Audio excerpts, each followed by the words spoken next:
Welcome to the Recovermate Podcast, where love, sobriety, and life gets real. I'm Rick. And I'm Danielle. We're a husband and wife team sharing our personal journey through sobriety. And together, we are having all the difficult conversations that most people are too afraid to have in their relationship. We're diving deep into the hard stuff, from our own past to recovery, parenting challenges, finances, and everything in between that comes with building a life together. And trust us, nothing is off limits here. We're keeping it raw, honest, and unfiltered because that's what recovery, love, and real life looks like. So whether you're sober, curious about recovery, or just looking for ways to keep love alive while living a sober life, you've come to the right place. We're excited to share our most forbidden conversations with you. So grab a seat, buckle up, and get ready for the kind of discussions that you won't hear anywhere else. Let's go!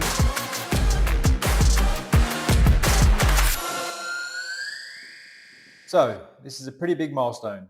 Today we started our podcast. If you're listening to this in Jan of 2025, then you are a Recovermate Podcast OG. So welcome. Live and on the air. So we thought we'd kick this first episode off with a conversation about our sobriety journey and the birth of Recovermate. So I'd love to hear your thoughts and feelings around when we first started Recovermate and where all of this began. Yeah, so diving into my background, I'm from a small mining town in Western Australia. It's a town that's prevalent for alcohol and working hard, playing hard sort of mentality. So to grow up in that lifestyle pretty early, you seem to learn and go along with the flow of what happens there. Mm-hmm. I had parents and family members that had their own addictions and struggles with alcohol.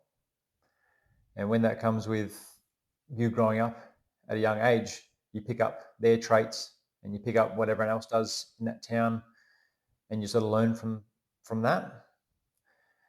So then you grow up and get older and you go into sporting clubs, and the town itself really has three main things there, which is you work in the mines, you go to the pub, or you play sports.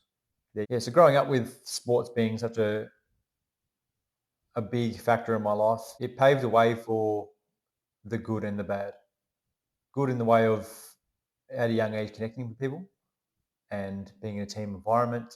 But then when it comes to the bad side, where it comes to the alcohol and the going out and the constant need for attention outside of the club, can go in the wrong way. So me growing up in a split home, I always craved attention. Attention was something I always wanted and always chased. And I figured out a way how to get it, which was to do naughty things as a child to gain the attention from my loved ones, parents, teachers, friends. So, I started drinking at a really early age because drinking was such a heavy thing in that town that it was very easy to get stuck in that life where alcohol helped you make bad decisions. It made you not think about what could go wrong, but it helped you think you're invincible and do what you wanted to do. Right. So I got caught up real early. I was drinking by the age of 14, 15, going to friends' houses or parties, or, even going up into the local town life as early as 15.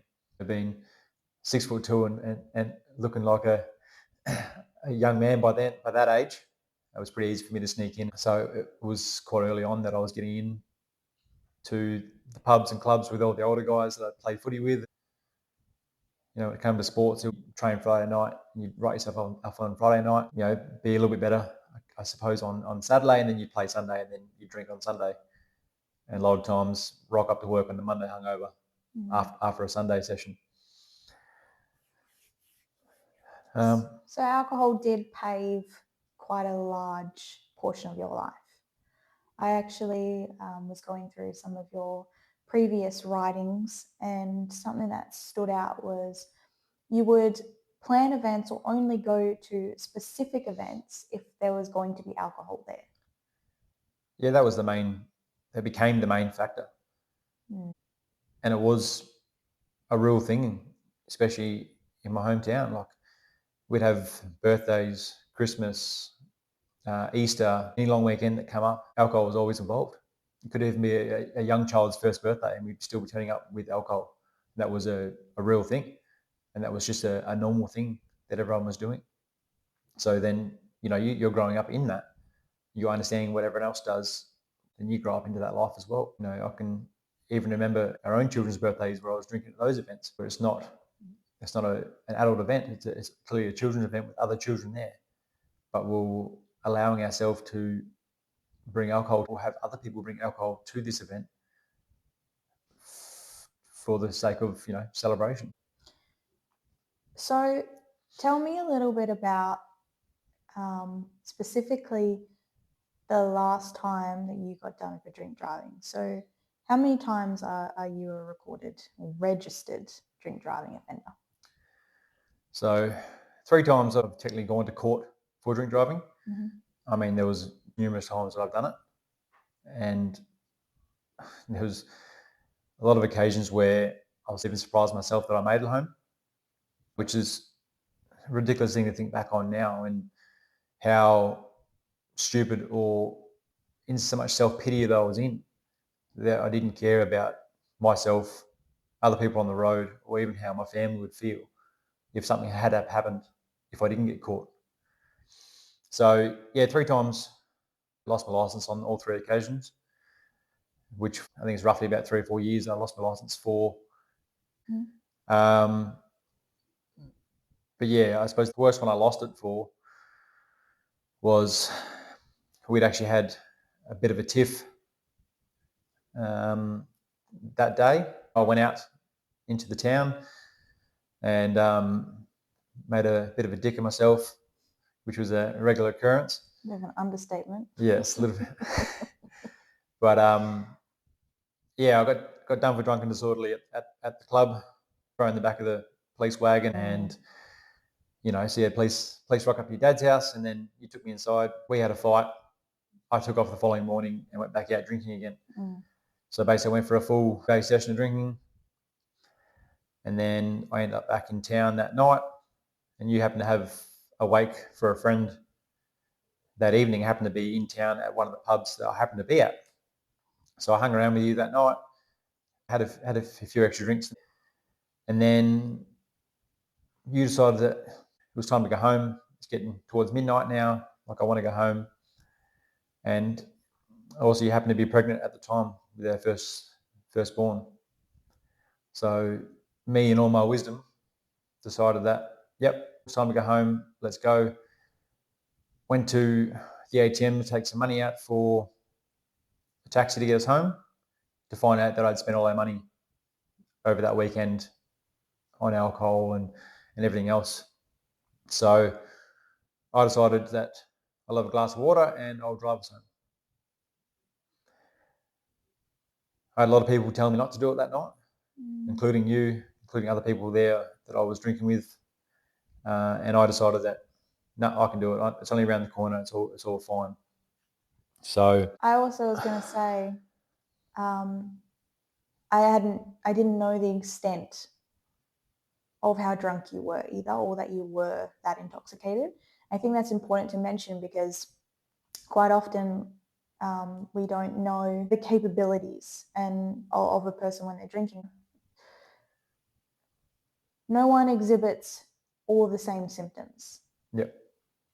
And I would say that particularly in your younger years, you were definitely high functioning, which meant that you could still do a lot of things. You could still have a conversation, and you could still text back and call me, and I would be none the wiser that you had been drinking, or in fact completely under the influence or intoxicated. Like, at that point, I actually was not fully aware of the high functioning, particularly because I grew up in a household where people in my life who were alcoholics and who are still alcoholics are not high functioning. So I could tell right away that they were drunk, and vice versa. I'm also not high functioning. So if I drink, it gets messy. So yeah, well, I was very good at hiding it. It's something I was always good at, which was as I said, starting early age, 14, 15, I couldn't go home to mum and be written off and that there was something wrong. So I become very good at a young age how to hide that I was intoxicated. I'd only say what I had to say. I acted in certain ways. So that's, for you, it would have been hard to tell. And I made it that way. I knew you'd had a couple of drinks, but none the wiser of the fact that you'd been drinking all day, that we jumped in the car. And like I said, I obviously lied saying that I hadn't drank for a few hours. And I was drinking up until the point I got in the car. Anyway, to the story. So we got in the car. I got in the driver's seat, then I got in the front seat, and we reversed out on the main stretch, and then went flying down the main street, and I made it as far as a block down the road to get pulled over. And I was intoxicated, and I got pulled over because I didn't have headlights on. There could have been some swerving in that as well, no doubt, but I think the main thing was I had no headlights on. So I pulled over, and the police officer that came to the window happened to be the same police officer that got me for drunk and disorderly the night before. So as he came to the window, he knew exactly who I was, he knew exactly what state I was in, and that there'd be some trouble in terms of I probably shouldn't be out here tonight. We get taken back to the police station, and I ended up blowing, it was 0.193. It's almost 4 times over the limit, which is, it's something that, you probably shouldn't even be walking around under that influence, let alone driving a vehicle, let alone driving a vehicle with your pregnant partner in the car.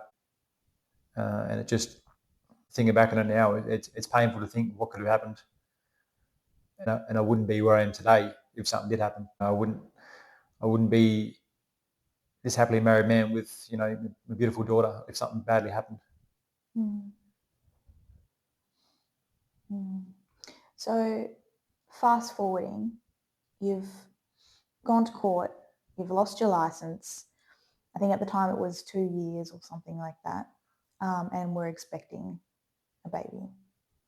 So I do remember you did get approved for the extraordinary exemption license at the time, so you could still go to work because of the circumstances.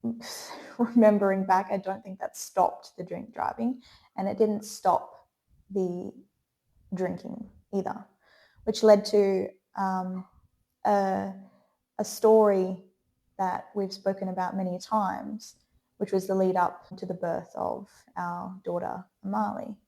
So let's talk about that. So I remember this night quite vividly that I had a friend come over, it was just any given Saturday. And the footy on, beers flowing, regular Saturday in our house at that time. It was. So, you were obviously heavily pregnant at the time. We weren't expecting our daughter to come anytime soon. I think she had been a few weeks early at the time. But I had a friend over, so I had quite a lot of beers that day, and I happened to have an awards night on that evening. So after copious amounts of beers we had at our house, I decided to go to this awards night. As I got there, it turned out there was free alcohol over the bar. So as you do, you continue on, and it got later into the night, and then I received a phone call from you that you were having some pains, and I still chose to stay at this awards night. So no, you ended up calling your mum, and then you had to put yourself in the bath and to try and help, thinking it was a bit of Braxton Hicks, and that's what was going on. Because I was stuck in the bath. So I got in the bath because I was having some pains, and then I called you, and I can't remember. I don't think I heard back from you or something like that. So then I thought I'll get in the bath and I'll, maybe start to relax and feel a bit better. Like, obviously we're not expecting our daughter anytime soon. And then I was having contractions in the bath, so I was stuck. So yeah, I ended up calling my mum. Yeah. So your mum ended up coming over, helping. I obviously sat at the bar like an idiot. So obviously the alcohol kept flowing. I kept enjoying my time there while you're obviously in a lot of pain at the house. I ended up getting a phone call again a bit later saying that I'm going to go to the hospital and get checked out, make sure you're okay. It's probably a good idea if you come down as well. Mm-hmm. I agreed, said, yeah, I'll come down. I'll find a way to get down there. As soon as I put the phone down, mine went blank, straight back to the awards night. So straight back to drinking, straight back to enjoying myself and not taking on what happened in that phone call. Would have been a little bit of time later. We get another phone call saying that, like, where are you? Well, why have you not come yet? I was like, oh shit, all right, that's right, I forgot about it. I'll be down shortly. End up walking a couple of blocks down the street to the same friend that I was obviously drinking with that day. He was not any more sober than I was. Mm-hmm. And I went to see if he can take me down to the hospital, which is about a 10-minute drive from his house. When I went to go see him about it, we ended up getting stuck in conversation, had another beer together and completely forgot again. That's when I received another phone call saying, basically, get your ass here, what's going on? I think she might be going to labour. Shit, yep, no worries, let's go. So we jumped in the car together, both as drunk as each other, drove there 10 minutes, luckily made it there. So I arrived at the hospital, I went to go in, I was laid in there for about 10 minutes, and they basically said, look, doesn't look like the baby's coming tonight, you're too intoxicated to be here, you're better off going home, sleeping it off, and come back tomorrow, we'll let you know if anything happens between now and then. Me in my drunken state was basically like, yeah, whatever, sort of shove it your ass sort of thing. So I bailed, walked back to town, got a taxi back, and had this brilliant idea that a friend of mine around the corner from my place is always having a party. I might just stop in there on the way through. So I stopped in there for an hour or so, had a few more drinks there, walked home, fell asleep on the couch in still the same clothes I was wearing before, didn't shower, didn't get myself set up, didn't put my phone on charge, none of these kind of things that you would do if you're getting ready to go, see your partner and your newborn child. So I passed on the couch, woke up the following morning with no recollection of what I was doing and where I was. Found my phone in between the cracks of the couch to see I had missed phone calls, messages saying, where are you, what's going on, what's happening, to jump in the car to drive to the hospital. But I thought, well, I'm still a bit hungover, I better grab some food and a drink and everything to rock up in a bit of a better state. So I turned up and I got there about an hour before my daughter was born. Skin of your teeth. Skin of my teeth, yeah. And as you can all be aware, my now wife was very happy with my form. The timing I got there, how I was, what state I was in. And fair to say her parents weren't very happy with me either. Because they were at the hospital with her while I was sleeping off my intoxication. And as you can imagine, the resentment that I was feeling as well. Yeah. Like meeting you in that moment and knowing that we're about to be new parents. And I just had this feeling that, oh shit, I'm going to be alone in this. And that was really scary at that time. Yeah. And I was absolutely petrified that you weren't going to be there. Because despite being in those places and, going out and doing the parties and whatever else, your glimpses and your sober moments, you were so happy about becoming a dad. It was one of the reasons why we actually chose that we're going to become parents, we're going to do this together, was you were really excited about being a dad and us having that life together. So it was really hard because we had moments or glimpses in your sober feelings and emotions that you actually wanted a big life. You wanted to be a dad and you wanted to go on this journey, and then you would drink and it felt like it was the complete opposite. It felt like you didn't want that life. You didn't want what we had planned and what we had created together or were creating together.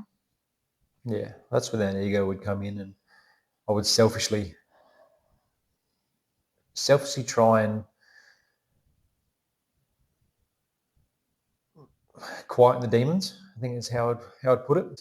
I was obviously so addicted to what the feeling I got. Well, it wasn't the feeling I got. It was a feeling that I was running away from. I was no longer feeling the way I'd feel when I was sober. I was feeling so depressed. I'm feeling so I'm just unhappy with myself that when I drank, I ran away from that. It didn't resolve it. It still wouldn't resolve it, but it allowed me to stop feeling it, and that's why I think I got so caught up in it, because it's childhood traumas. It's every little thing that popped up throughout your life that you get stuck in and you'd feel so heavily about, to not feel it and to not think about it and to not allow it to overrun you. You turn to the alcohol to then quieten those thoughts and those memories and those feelings. When you weren't fixing them, you weren't stopping them from ever happening again. You just quieten them for that one little moment. And that's why I feel that I kept going back to it and back to it and back to it, because it would just allow me to quieten it for that time, that small little portion. But then you wake up the next morning and they'd be twice as loud. Yeah. Because you've just tried to hide them. You try to push them deep down. Yeah, alcohol is a suppressant. So 9 times out of 10 when we deciding to drink and particularly binge drink, or, get home from work and you've had a bad day, instead of actually dealing with whatever happened that day, it's very easy. Culturally, it's made easy to just go and have a beer or pour yourself a glass of wine or, crack open a bottle of whiskey and not even think about it. And then we live in such a distracted culture as well. So you flick on the TV and the next thing you know, you've eaten a whole bag of chips and also downed 6 beers and you've not even thought anything of it. Yeah, very easy to do. So time went on. We'd often connect through drinking. I grew up with an alcoholic parent and grew up in the same country town.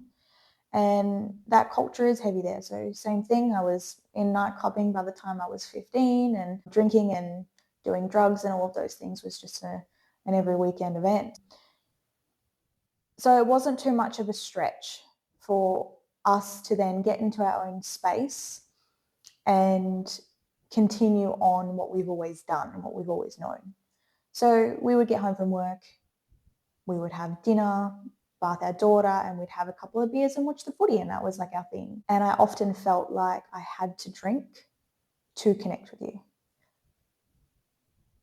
Now that's all well and good in theory, but over a long span of time, it stops working.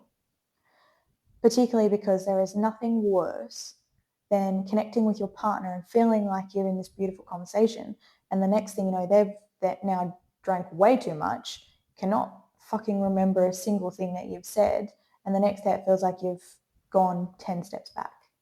So it's like, okay, we're going to go out, we're going to have a night together, we're going to drink some beers and connect a little, and I can let out all my words and tell him all the things that are going on and just connect emotionally with each other.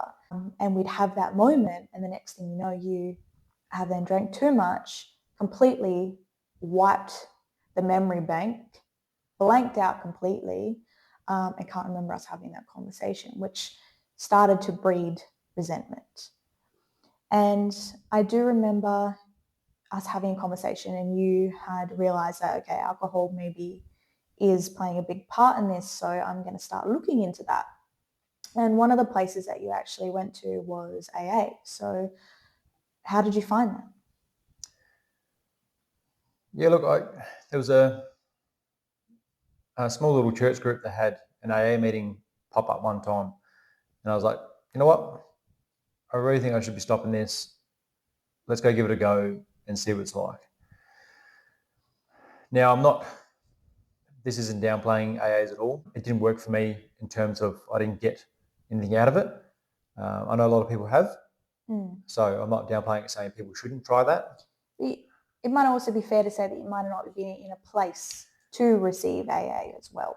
Yeah, I don't think I was. I don't think I'm definitely not where I was when I've given up this time. My why wasn't big enough then. It was let's see what happens, not I want to get rid of it. So when I went there, it was a nice environment. Like being there with the people that are really open and honest about where they're at, what they've done, how far they've come. So that part was really nice. And that was like a nice little support group. But I mean, like I was the youngest one in there by far. Like I was early to mid 20s at the time. So everyone else was 40, 50, potentially even 60. So I was sort of half the age of everyone else in there. And to me, I got a lot of praise, I think, from the people there because I was trying to do it at such a young age. And I didn't take that praise on. Thank them for what they said, but I never took it on by going, maybe this is the right step. Maybe this is what I should do. And how come you never went back? At the time, so obviously you've gone to AA, you've got a lot of praise from everybody there for how young you are and a lot of admiration. So you said you didn't get a lot from it, maybe because you weren't ready to receive it, maybe it was just because it was something that was on your radar in a sober moment that you've had, but then you went and then you never went back. So why didn't you go back? Like I said, I didn't take that praise on. So they did praise me for being there at a young age trying to do this, but I didn't take it on in terms of, yes, I'm doing the right thing. So I was, thank you for the gesture. And that's as far, I didn't let it sink in. And at the time, I didn't need it. Yeah. So my ego was telling me I didn't need this. I'm not like these people. Yes, which is so prevalent, right? Because most alcoholics will say that.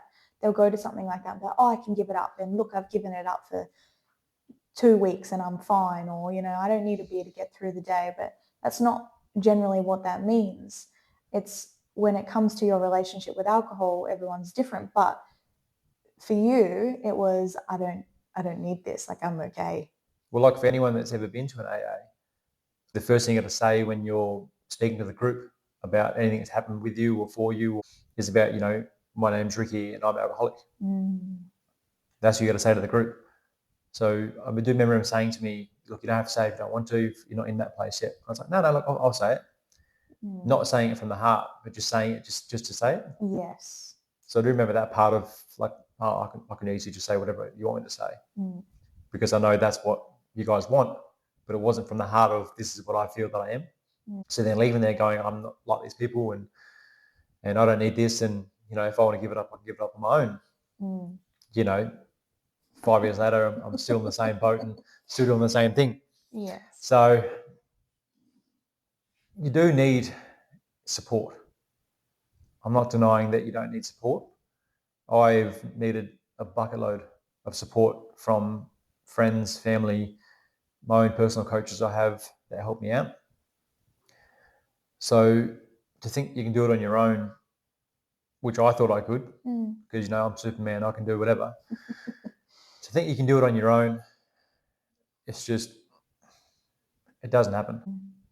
Well, I mean, as soon as you start to take on something on your own like this, the relapsing rate becomes statistically higher, right? Like the more that, it's like anything. If you go to the gym and you're like, yeah, I can do this on my own, and you get to a certain point, and then it's like, all right, maybe I need to get some help. Maybe I got to change things up, or maybe I got to go to a fitness class where there's people around me who are also doing this to expand on this, right? Because when you stay stuck at that one level, it's kind of like, okay, well, what's next? And in that, people do relapse or they go back to their old ways. We see at the beginning of the year with people putting their New Year's resolutions out, and they talk about, okay, I'm going to go to the gym, and then within 2-3 weeks, statistically, all those people drop off. It's about setting yourself up with support from the beginning, getting a coach, getting someone that keeps you accountable, doing your check-ins, doing your homework, all of those things that just keep you good. I think accountability is the biggest one because you're trying to do it yourself. You're only keeping yourself accountable. And your ego can tell you anything you want to be told. that, it's all right, you have a beer, you're not like that anymore. You've had a week off, one beer's not going to hurt you. And there was many times I had that when I was trying to do it by myself, where I'd have a week off and then you go, oh, one beer would be fine.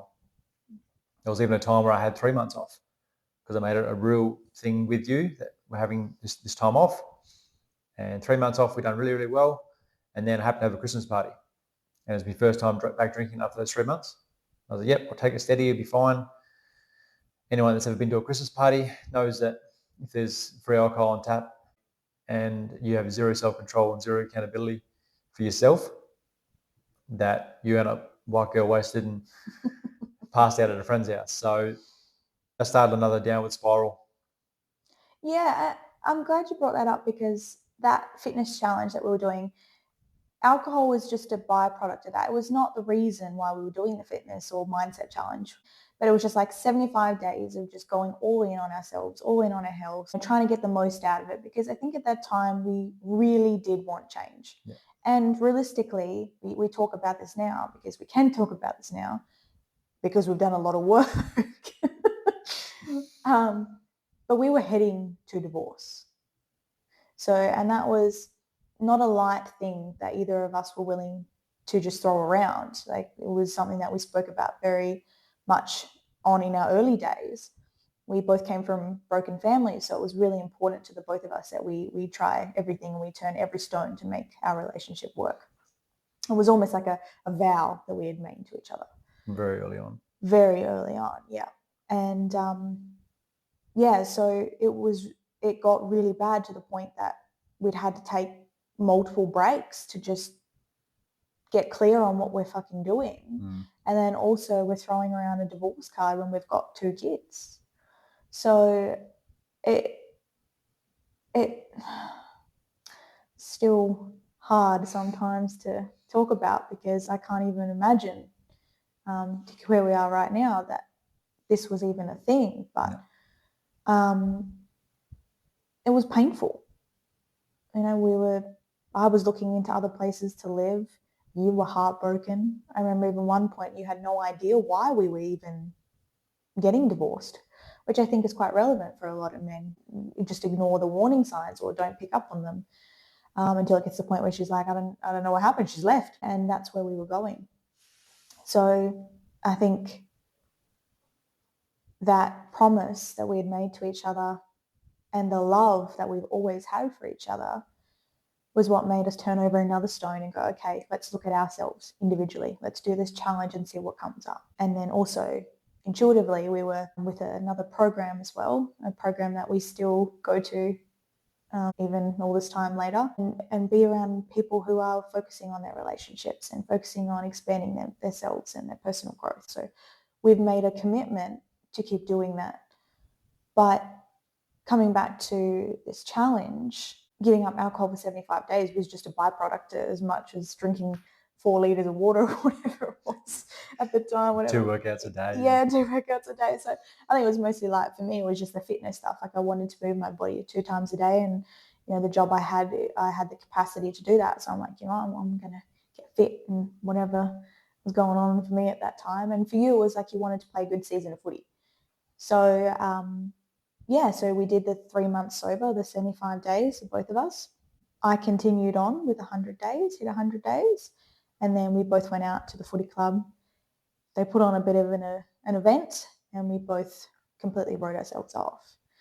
So it was really good in hindsight for us to put in that break of not having alcohol for a period of time, because it was eye-opening to the both of us to see, just by removing it for a short period of time. Most alcoholics are going to consider 3 months actually a long period of time, yeah. But on the grand scheme of things, now for us to say it is a short period of time, it did have a quite a big, significant impact. Well, it allowed us to work on ourselves without that alcohol getting in the way and clouding our judgment and clouding our feelings towards each other and ourselves. So, you know, when you do drink, like, you might not drink all day and you have all these feelings and all these things you think you can do, and then you'll have a few beers at night and then it all washes away. Like, you forget it, you almost forget where you're at, and you don't get that connection that you would have while being sober and sober for a period. Because you can drink and then it takes almost 5 days for it to come out of your system. So those 5 days, you're not clear in the mind, you're not clear in the body, where you can actually fully connect with each other and have those conversations. So I think for those basically 3 months we had both sober allowed for us to have these conversations and really connect deeply about how we're feeling internally, externally, how the house was going, how the family was going, and where we were sort of going for our future. Yeah. And it felt like for the first time in our relationship, it felt like we could actually really talk, without having to go and get a beer and sit down and then talk about it. Or like, it was like alcohol was like the third person in the relationship. The dirty mistress. Exactly. But there was times where, like, I think I actually said that to you at one point. I'm like, you're choosing alcohol over me again. And that's what it felt like. Like the priority was. I was. I was choosing over you. I was choosing over the kids. I was choosing over work. And it wasn't a choice that I was choosing. It was a forced habit. I knew it was bad for me. I knew I shouldn't be doing this. I knew the choices I'm making aren't right. But it was almost forced internally that I had to have a drink. I'm frustrated. I need to calm down. I'll have a beer. I've had a shit day at work. I need to have a beer. Kids are pissing me off. I need to have a beer. Wife's angry with me. Oh, well, I better have a beer. Like all these things were happening where I was then turning to alcohol because that was how I relieved everything. And at not one point a little red flag came up and said, oh, maybe alcohol's the problem. No, because internally that wasn't the problem. Everything else was. Yeah. And that's what my ego became. You need this. You can function on this. You can do everything on this. This will solve all your problems. And that's literally how it felt. And it got to a point where it didn't feel that way anymore, but I was still forced into having it. My ego was still dragging me to that point that I couldn't get out of it, or I felt like I couldn't get out of it. And there was just something I wouldn't be very vocal about what was going on. No. I wasn't someone that would talk much. I wasn't someone that would allow my feelings to come out or my emotions to come out or how I was really internally hurting. So doing something like this, getting on a podcast and opening up Recovermate is a pretty fucking big deal for you. It's massive. Like it really is massive for me personally. I've got the head for radio, so this is perfect. But like this is something to talk so in depth about how I feel and where I've come from and where I've been and where I'm going is such a big milestone and a big stepping stone for me because it was something I've never done. It was something I'd never do. I mean, you might have a few beers and get drunk and then you might say a few things here and there, but there was never a moment outside of that where I'd have an in-depth conversation with anybody about how I was really feeling and what I was fighting and what struggles I was going through. As this podcast progresses throughout for as long as we can push it for, because I really want to get every story I have out. And trust me, I've got plenty of stories to talk about, which is unfortunate, but good for this concept. I really want to put out there that I've felt like I've come from the absolute depths and then I've been able to get to where I am now. And like I said, this isn't something I would normally talk about. Like jump on a podcast, talking just in general, and putting myself out there like this. This is something I'd always struggle with. So this is something now that I want to pursue and really get in depth with it. I'm going to share some feedback with you that I've received from people in our lives. And one that really sticks out is a family member on my side that particularly didn't like you in the beginning or really up until you actually decided to get sober because of all the events and just the stories I'm sure we'll get into a bit later on. But you changed her whole perspective on you. She has so much more compassion, so much more understanding by you stepping out and shining a light on all of the shame and all of the guilt and all of the stories that your ego's grabbed onto over the years around your alcoholism. And it's really beautiful because she's quite proud of you and quite proud of the man that you are. And I just think that's just amazing. And you were never really a loud alcoholic. Like I said, you were always quite high functioning, even right up until the point that you decided to finally give it up. So there was a lot of people that will be quite surprised throughout this podcast to hear some of these stories. But the people who are close to us, that have seen you over the years and know that alcohol has been a big problem, all of them are like, if Ricky can do this, if he can give it up and he can turn his whole life around, turn his marriage around, have great relationships with his kids, do what you do for work, and then open up Recovermate and get completely out of your comfort zone to talk about the pains of your past and do it for the sole purpose of just helping other people that need this right now. Why can't anyone else do that? Yeah. And it's so true. If you can do it, and in your early 30s, where, you're very much still young, got a lot of fucking life left in you, and most of the people around your age are still drinking and partying and doing those things. So you do find those challenges along the way, but you're choosing something different for yourself. Breaking patterns in your family. Reversing years and years of unhealthy habits, damage to your body. And you're gaining back everything you never thought you would have. A good friend of ours actually called me earlier in the week, and I was a bit nervous to take the phone call because she is very direct with her opinions of things, and I was telling her about the podcast and what we're launching, and I could feel myself getting quite anxious. I was quite concerned about what she was going to say. And she took a deep breath and she just said, "I'm so proud of you guys. And when I met you 6 years ago, you would never have thought that this is the life that you would be having now." And I just love that. I love that for you. I love watching you on this journey, and I love being on this journey with you. So I'm really looking forward to where this goes. Me too. And I love and appreciate everyone that's reached out to me personally all through our social media about the journey and about where we've come from to where we are now. It's felt like a hard road, but it's become so much easier now.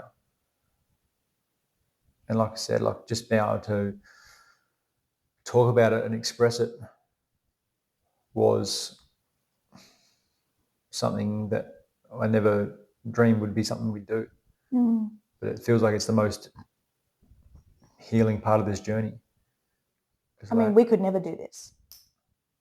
Just talk or yeah, that too. Or podcast. But no, we could never just have a conversation about this. No, for a very long time. For probably 90% of our relationship. We've been together nearly 12 years now. So I'd say at least 10 of those, this wouldn't be a thing. No. There's no way we're going in depth of where we've been, what we've done, how we've hurt each other, and how we've managed to turn everything around. And just the level of love and compassion that we have for each other. Growing up together and experiencing life together and our own individual journeys together. It's hard to navigate in a young relationship. Yeah, especially having kids young as well. Mm-hmm. So young parents, 9 years married now. Oh boy, we have a lot to talk about in this podcast. So if the listeners could take anything away from this podcast, what would it be? You're not alone. That's the biggest one. I always felt alone in my journey. I always felt like there was nobody like me. There was nobody that was dealing with the same things I deal with. So just know there's other people out there either fighting the same journey or have fought it and want to help you in any way they can. Even getting emotional now about it because how I felt for a long time. I just felt everyone around me, everyone that cared for me and wanted the best for me, but I still felt alone. I still felt like this is my own journey to fight. No one else knows what I'm going through, and no one's going to save me. I can only save myself. So if that's how you feel as well, no, it isn't like that. I love and care very deeply. So I'm happy to help in any way that I can help. Feel free to reach out. If you happen to be in Perth, we can have a coffee. If you're not from Perth, you're from somewhere else, I'm happy to do a Zoom call or a phone call and just have a conversation. See where you're at, see how you feel, and help you in any way that I can, because you aren't alone. That was beautiful.